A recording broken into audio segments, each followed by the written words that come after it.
Ladies and gentlemen, patriots and freedom lovers around the world, welcome to this first broadcast of Infowars Africa. As Alex Jones always says, what a time to be alive. I'm your host, Brendan Liebenberg, live in the heart of Johannesburg, South Africa. I just wanted to ask a quick question. Mr. Stone, how's the attire? So, as you can see, we've got plenty of news here on my desk, which you can access on Infowars.com.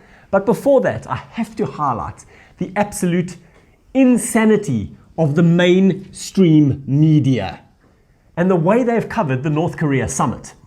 Their takeaway, if you can believe it, low on substance. Really? President Trump is the first American president to shake hands with a Kim.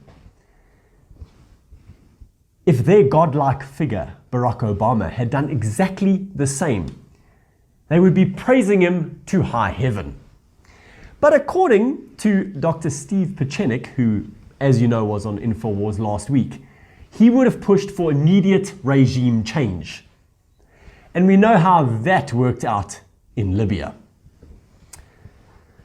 Mr. Art of the Deal knows that you don't get a concession from a dictator by going in like a bull in a china shop. No, you develop a relationship. You play to his ego. I mean, Trump knows a little bit about an ego, and he knows how to deal with those that have a big ego. Of course, the president has been talking about this for decades. Here he is in 1999. North Korea is developing missiles like nobody has ever seen. And we better do something rather quickly with them, hopefully through negotiation. But we better do something rather quickly with them. You go in, you start negotiating. And if you don't stop them from doing it, you will have to take rather drastic actions. Because if you don't take them now, you're going to be in awfully big trouble in 5 years from now when they have more missiles than we do. We're a bunch of saps. There's no question that North Korea is developing missiles. We give them nuclear power plants. We give them tremendous aid because we thought we could bribe them into stop development. Well, they're developing. So much so that South Korea is now developing their own missile systems in order to protect. And I'm really not sure I can blame them. But North Korea is totally out of control. And would you rather have a very, very serious chat with them now? And if necessary, you might have to do something fairly drastic, or would you rather have to go after them in 5 years when they have more nuclear warheads and missiles than we do? I'd negotiate. I would negotiate like crazy, and I'd make sure that we tried to get the best deal possible. The biggest problem this world has is nuclear proliferation. And we have a country out there in North Korea, which is sort of wacko, which is not a bunch of dummies, and they are going out and they are developing nuclear weapons. And they're not doing it because they're having fun doing it. They're doing it for a reason. And wouldn't it be good to sit down and really negotiate something, and ideally negotiate? Now, if that negotiation doesn't work, you better solve the problem now than solve it later, Tim. And you know it, and every politician knows it, and nobody wants to talk about it. Jimmy Carter, who I really like, and he went over there. It was so soft. These people are laughing at us. Little wonder that Roger Stone was pushing Donald to run for election in the year 2000.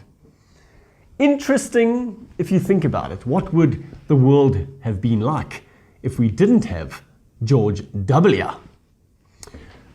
Talking about bushes and getting on to today's news, former First Lady Laura Bush has criticized the Trump administration on their policy regarding the children being held in certain centers that have come over the border. By the way, Mrs. Bush, it was your husband who installed those rules, who signed that legislation. And of course, the all-powerful press secretary, Sarah Sanders, came out and said exactly that. So I'm not a big fan of these first ladies trying to remain relevant. Of course, Michelle Obama has put in her 2 cents. And then, of course, we have the ultimate first lady, Mrs. Bill Clinton, Would you just stay out of everything? Stop running for president. You will never be president. Walk off into the sunset and leave us alone.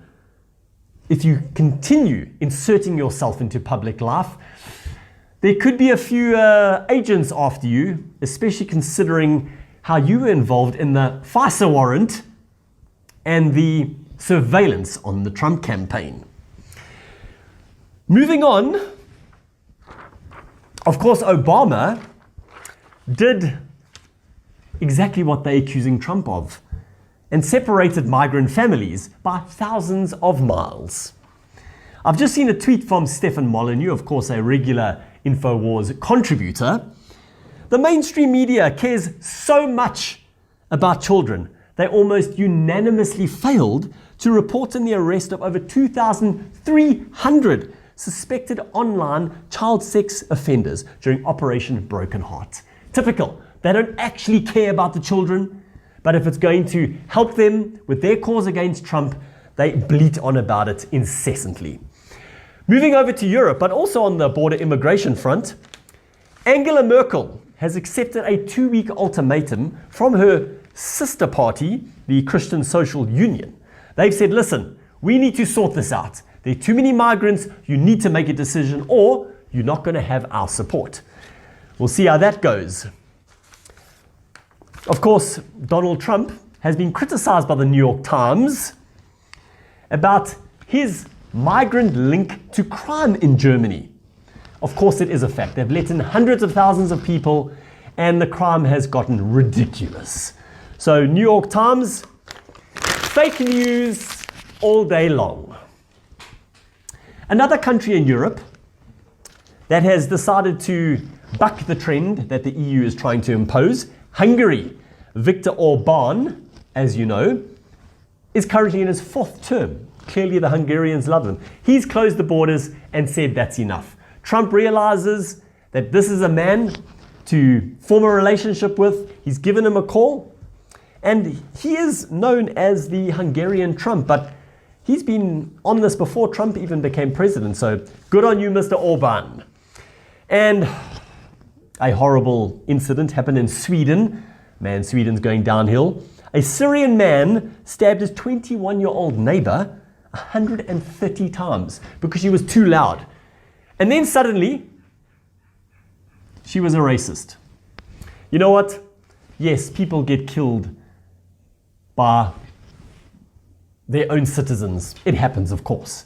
But if that man wasn't let into the country, she'd be alive. Simple as that. Well, my last rant for the day, Father's Day. It was my first one on Sunday. I've got an 8-month-old, and man, it was a good day. So you better not take Father's Day away from me. I will fight for Father's Day. If you've got a great father, celebrate him, please. If you weren't a father, aren't a father, or didn't have a father, you know what? Be the father, be the dad you wanted to have. We need strong families. It's God ordained. Societies fall when families don't stand together. So, we will continue celebrating Father's Day. There's nothing you can do about it. As we come to a close, please spread the links. Buy the supplements, the books and the shirts from the Infowars store. Alex can't do this on his own. He needs our help. He needs everyone in the world who are freedom lovers to help fight the globalists. They will win if we don't fight. So thank you for inviting me into your world. It's been a privilege. Until next time, Info Warriors, keep fighting the good fight.